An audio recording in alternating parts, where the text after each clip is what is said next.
Defence से बाहर निकल के तुरंत रेलवे पे आ जाते हैं। रेलवे में आईआरएफसी का ऑफिस सर इस बार खुलता हुआ दिखाई दिया। आरवीएनएल में भी थोड़ा सा मोमेंटम आता हुआ दिखाई दिया। ये जो कुछ चल रहा है, क्या हम जो कि दो तरह के लोग हैं, एक तो हायर लेवल पे बहुत बुरी तरह फंसे हुए हैं। आईआरएफसी जो है ओएफएस के बाद फिर अभी 91-92 पे आ चुका है। अभी क्या करें और एवरेजिंग के लिए सही टाइम क्या है? आईआरएफसी आप ले लीजिए, आईआरएफसी और आरवीएनएल, और ओवरऑल रेलवे में अगर इन दो के अलावा कोई फेवरेट हो तो आप बता दीजिएगा, और खरीद सकते हैं कि नहीं। अब क्या करें, बहुत लोग परेशान है सर। जी सर। सर देखिए, ये सेम स्टोरी थोड़ा शॉर्टर टाइमलाइन के साथ हमने एक्सपीरियंस करी थी डिफेंस एज अ स्पेस में भी। एक अच्छे मोमेंटम के बाद आप देखें कि सिंदूर खत्म हुआ, उसके बाद एक जेस्टेशन पीरियड चला था और इसमें गैप लंबा हो गया सर, 2 साल हो हाँ, गए लगभग ऑलमोस्ट। बिल्कुल वही वही मैं बात कर रहा था सर कि एक ना same story with a shorter timeline हमने डिफेंस में देखी थी। अब सर डिफेंस में क्या, थैंक्स टू ट्रम्प साहब, उन्होंने बहुत जल्दी ये रियलाइज करा दिया कि defence is need of the hour. क्योंकि सिंदूर खत्म होने के बाद स्टार्टिंग ऑफ द ईयर में जब हम बात कर रहे थे तो सब यही कमेंट्री चल रही थी कि डिफेंस इज पास्ट और वॉर नहीं होगा ये सब। अब सर क्रूड के कारण ये बात रियलाइज हो चुकी है कि लॉजिस्टिक्स एंड पैसेंजर ट्रैवल के लिए railway is a very important role play. And country like India, we have the biggest railway network in the world. Sir हम एक्सपोर्टर भी बन रहे हैं। अब ये चल क्यों नहीं रहे हैं? ये चल इसलिए नहीं रहे क्योंकि सर गवर्नमेंट ऑफ इंडिया की तरफ से ना अभी तक एक जो ध्यान आ जाना चाहिए था वो आ नहीं रहा है।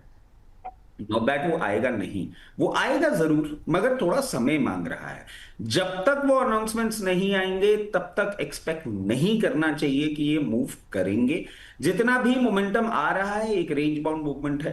अगर आप इन स्टॉक्स की इंस्टीट्यूशनल प्लेसमेंट देखेंगे, अगर आप इन स्टॉक्स का बैकग्राउंड देखेंगे और पेडिग्री देख लेंगे, आपको समझ में आ जाएगा कि हल्के स्टॉक्स नहीं है।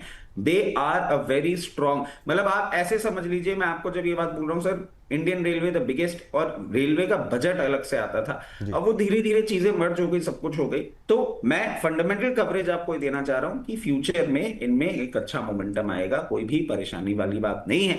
और अगर परेशानी वाली बात होती तो आईआरएफसी का जो आपने ओएफएस देखा उसमें इंस्टीट्यूशनल प्लेसमेंट टाइम्स में सब्सक्राइब हुआ है, इंस्टीट्यूशंस का भी बाइंग इंटरेस्ट इसमें है। अब बात कर लेते हैं सर आईआरएफसी की। जिस तरीके से पोजीशन है, इन लेवल्स पे अट्रैक्टिव लग रहा है, आप आराम से पोजीशन बना सकते हैं। 112 का सप्लाई पॉइंट, 112 के सप्लाई पॉइंट को क्रॉस करने के बाद 134, और 134 के बाद बहुत कंफर्टेबली 144। बट हवड़ तबड़ नहीं है, मैं बार बार हर स्टॉक के लिए बोल रहा हूं, सारे भाव आपको देखने को मिलेंगे। आरवीएनएल में एक मोमेंटम आया है, but sir time and again मुझे आरवीएनएल के अब इस मोमेंटम से डर ये लग रहा है कि टेक्निकल पैटर्न्स पे हायर हाई हायर लो बना रहा है ये। अब अगर ये नहीं ऊपर जा रहा है तो एक और लो की तैयारी करता हुआ दिख सकता है, जो कि हम बार बार बोल रहे हैं 208 से 212 की रेंज, उस रेंज को भी एक बार टेस्ट करता हुआ दिख सकता है। टेक योर टाइम, कोई जल्दी नहीं है। Same is the case with JWL, Titagarh wagon and majority railway space. कोई भागा दौड़ी नहीं होने वाली है, आराम से खरीद के रखिए अगर आप लंबा समय दे सकते हैं तो। चलिए, ये बात यहाँ पर निकल करके आई है। और अंबाला मैम, अब जरा फटाफट आपका भी व्यू रेलवे स्टॉक्स को लेकर के, और संक्षिप्त टिप्पणी, अभी कुछ खरीदने लायक है या नहीं? आपका व्यू सकारात्मक रहा है, लेकिन बहुत लोग परेशान हैं, इसलिए मैं चाह रहा था कि इसको थोड़ा सा फोकस में फिर से ले आए। जी ऑलराइट। तो आपने 2 साल से ऊपर वेट किया होगा, 2.5 3 व्हाटएवर, लेकिन अब 2 साल, आज आप मेरी कमेंट्री या सुन लीजिए और 2 साल के बाद उसको आप चेक करना।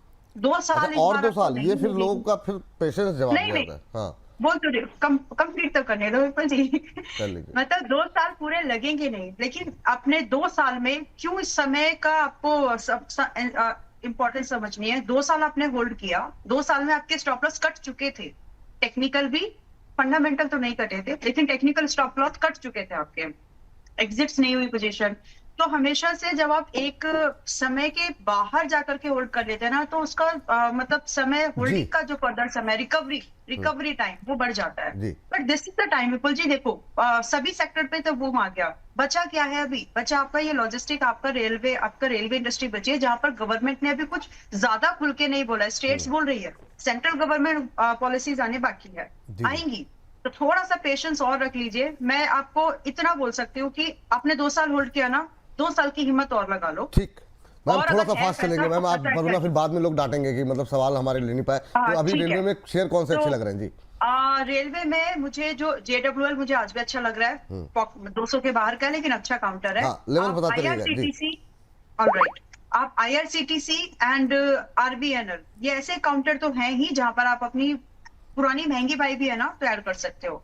तो RVNL स्पेसिफिकली 240 के पास है, सस्ता होके आपको अच्छा खासा मिल ही रहा है। अब ये मान के चलिए कि आपको जो आपने एक सवाल पूछा था एवरेज करे तो कहाँ, 235-240 के रेंज में एवरेज करके बैठ जाइए इस बार, और आपका क्लोजिंग बेस स्टॉप लॉस रख लीजिए 210 रुपए का क्लोजिंग बेस पर, और पोटेंशियल जो है टारगेट्स की वो 300 रुपए से स्टार्ट होगी RVNL। दूसरा है आपका IRCTC, चला नहीं है एंड अभी इसमें लग रहा है कि थोड़ा सा पिकअप लेना चाहिए, तो 500 रुपए 510 रुपए के आसपास में बाय कर सकते हैं, एवरेज भी कर सकते हैं अगर आपकी बाई 650 के ऊपर वाली है तो। और रही बात टारगेट, तो 700 समय लगेगा, मैं फिर से बोल रही हूँ, बट 700 रुपए से स्टार्ट होंगे इसके targets. Then you have JWL। बाकी अगर कमर्शियलाइजेशन को लेकर के जाना है तो Titagarh something that you can add, but JWL 260-250 पर अगले हफ्ते मिल जाना चाहिए, वहां ऐड कर सकते हैं। ठीक। अच्छा, अब थोड़ी सी हम लोग कोशिश ये करेंगे ना कि जितनी ज़्यादा थोड़ा सा गति अपनी बढ़ाते रहें